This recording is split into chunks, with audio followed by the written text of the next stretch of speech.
Welcome to All Change, the programme that puts design at the heart of the learning experience. Today we're at 4 Acres Primary School in Bristol, where we're going to be transforming a Year 2 classroom for a new member of staff, an ideal opportunity for a fresh start.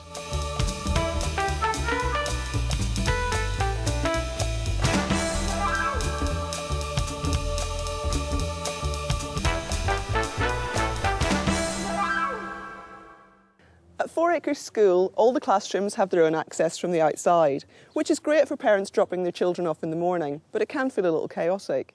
In the Year 2 classroom, we're going to be reorientating the space to ensure that children can start the day feeling relaxed and safe. The route into the Year 2 classroom means parents bringing children into class at the start of the day have to go right through the area that pupils sit with the teacher, causing disruption.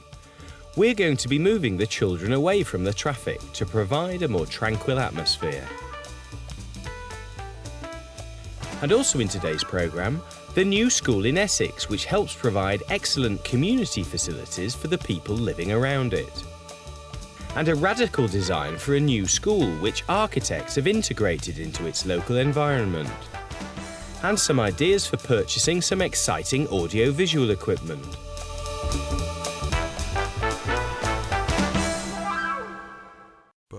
The Year 2 classroom is quite a large, bright space, which will be used by a brand new teacher who starts the day after our work is finished. We consulted with the school before asking our designers to come up with some solutions for 4 Acres. Shalanda de Cruz Architects in Birmingham used elements of their design for this nursery at Glascote in Tamworth for the 4 Acres project. The building opened in 2003 and provides daycare facilities for a densely populated housing estate. The building is light and airy, with good use of natural materials, and a central open hub which provides a flexible space for breakout activities. A key element of the nursery's design is connecting the landscape outside with the interior spaces to give children a big world to learn in. Clear-story windows, high-up coloured walls are used very effectively. One of the things we did at Glasgow was to connect the clerestory datum together with this yellow stripe, and it's almost like you've got this shaft of sunlight coming in through the clerestory. And at 4 Acres, we've done that with a blue stripe rather than the yellow one, so that you've almost got the blue sky there when it isn't there, if you're sort of gazing out of the clerestory, if you happen to be using the space. You can see the blue sky and then the stripe connecting into the room, and it's like bringing the elements and nature into the classroom. There were a couple of issues that we had to resolve in the classroom, and one was this sort of conference zone in front of the whiteboard, where when the early kids came in the morning, they sat down on the carpet in front of the whiteboard, but it was also in the way of this route out to the external play area. So what we needed to do was to create some separate little learning spaces that were sort of screened off, and also to give the classroom a general kind of brighten up. Here we've got this route going through, which Maria's already mentioned, but also we've got the potential for this breakout space. And the way we've divided that off is to create this screen. What we tried to achieve with the screens was to have something very translucent, so using translucent polycarbonate screens in white and green and blue to let the light through, but just create a little bit of privacy.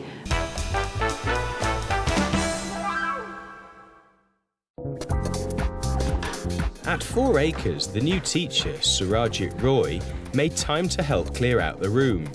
He'd only just arrived in Bristol and had to fit planning for his new classes around the work on the classroom. So John, this is where parents and children actually come into the classroom in the morning. And this is the problem, because right in front of us we have another door there where they go and actually leave their coats. And then they come back in here, they try and congregate around to this area. You've then got other parents and children coming in. They've then got to walk all the way around them because we've got the whiteboard here and the children like to sit in front of the whiteboard. So the idea is we take that whiteboard and we put it onto that wall over there. And then we screen off the doorway.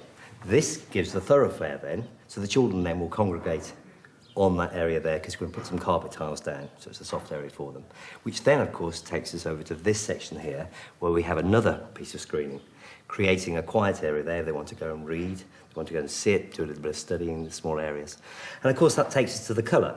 So predominantly the room is white to keep it nice and bright, but also we've got colours of nature there. We've got the blue of the sky here, so on a grey day there's still that memory of the blue sky, and also the green for the foliage.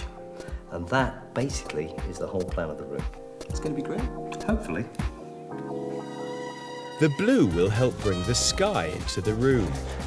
John Craig got started on the room dividers, and Deputy Head Mark Lunn and his son Elliot got cracking.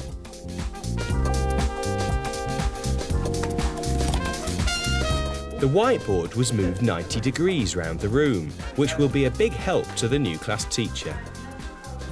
She, this is an extra challenge for you this weekend, isn't it? Because you haven't even started at the school yet. That's right, yeah.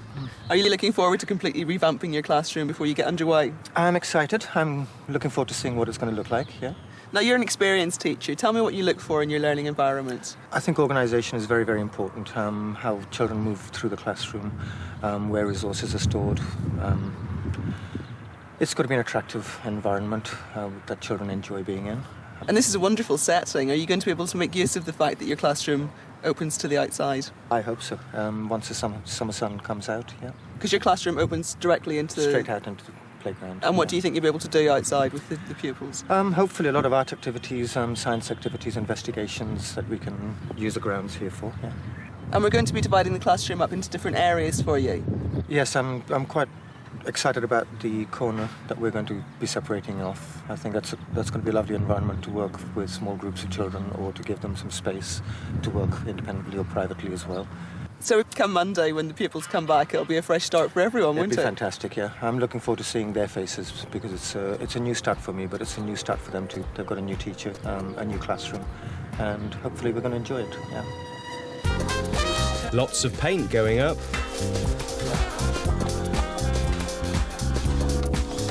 John Craig made up the timber frames for the low-cost room dividers to help keep the traffic at bay. Mark, you're painting this a nice bright white colour, aren't you? It was a bit dull before. Yeah, definitely Magnolia Madness. It's very, very bland across the school. It's nice to get a very stark white against a splash of colour. It sort of breaks things up an awful lot. And do you think the children will notice the difference when they arrive for school? They will. They'll see a big difference, and I'm sure they'll respond accordingly.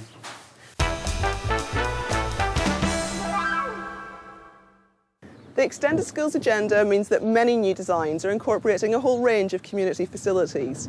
Having a public library which is open all year round can really enhance the work of a school. At Chafford 100 in Thurrock, they provided a high-tech, all-age learning environment which has got many facilities for their local community.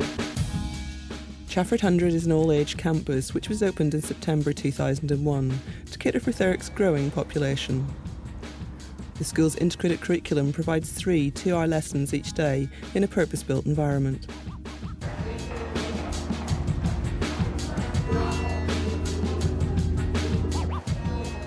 What we want to do is create a philosophy of a centre for teaching and learning excellence within the building. So the teachers had input into the classrooms, for example, the design of the classrooms. And what we wanted is multi-purpose rooms. With our curriculum, of the integrated curriculum, where we don't teach history lessons, we don't teach geography lessons, we don't teach English lessons, we teach topic lessons, it's really important that we have a room that can cater a need for all those subjects. Chafford 100 has an imposing triple-height atrium. An architectural innovation has been married with broadband and wireless technology to provide all students with access to a laptop. Swipe cards open lockers and enable an electronic registration system. Very useful, because when we're doing our work we can go on the internet and research stuff, and we can send it to each other and do presentations as well, like for assembly, or we'll do it for our work. And sometimes we can send our work to our teachers so they can mark it and stuff instead of doing it on written paper. Some amendments have had to be made. What we found in different classrooms around the school is that we had to modify the acoustics. The art room has actually got structures coming down from the ceiling to actually help the acoustics within the classroom. So this means that the teacher can have a quiet, calm, relaxed atmosphere without having the need to raise and strain a voice. Chafford 100 is currently having an extension built. The campus provides learning from 3 to 16 and offers a wide range of courses for the adult learner. The public library provides a key resource for students and adults in the local community. Lots of adult education takes place here. Lots of social events take place here. It's even possible for people to get married here. But obviously we don't encourage that within the students. But, you know, this is a real community centre for the new development of Chafford 100.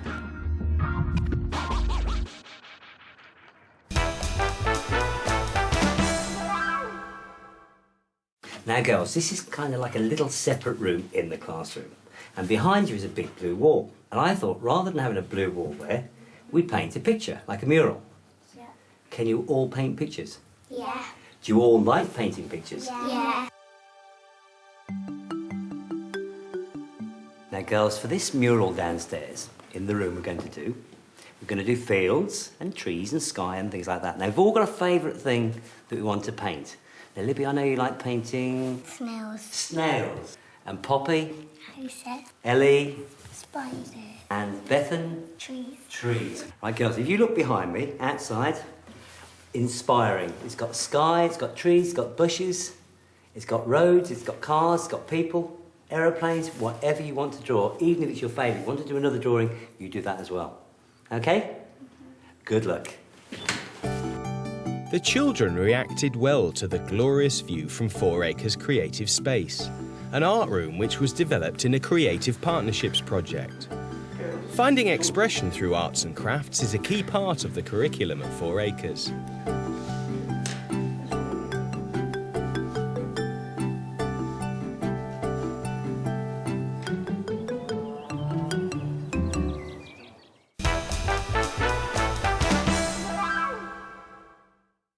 Four Acres School has a typical 1950s design, but the school's advisory head teacher is determined that its learning environment should now reflect contemporary needs. When the school was built, it was built with every room the same and with lots of very boring and functional corridors. And now what we're looking to do is to create an environment where every area of the school speaks learning and talks about the ethos of the school in terms of learning, but also provides a stimulating, motivating and appropriate environment to learn. A great example of Wendy Marriott's approach is this nurture room, where children are given time to go and relax, chill out and reflect on their day. And the recruitment of Shu, the new Year 2 teacher, will also help. Shu's been out of teaching for a short while. He's an experienced teacher. He's coming back in at a time when the curriculum is changing. Key Stage 1 children, we now know, we need to build on the practice that they've developed in foundation stage to make learning exploratory and interesting and motivating for our Key Stage 1 children. But the room was particularly bland and boring. So by changing the room at the time when he's coming in and taking on the new curriculum, I think that will give him a real head start into thinking about how he's going to teach. Bathed in sunshine for a change, John Craig finishes off the framework for the room dividers as apple green paint goes up. It's amazing what you find behind old display boards. Well, it's just as well the whiteboard's going over the top of it. Yeah, that's it.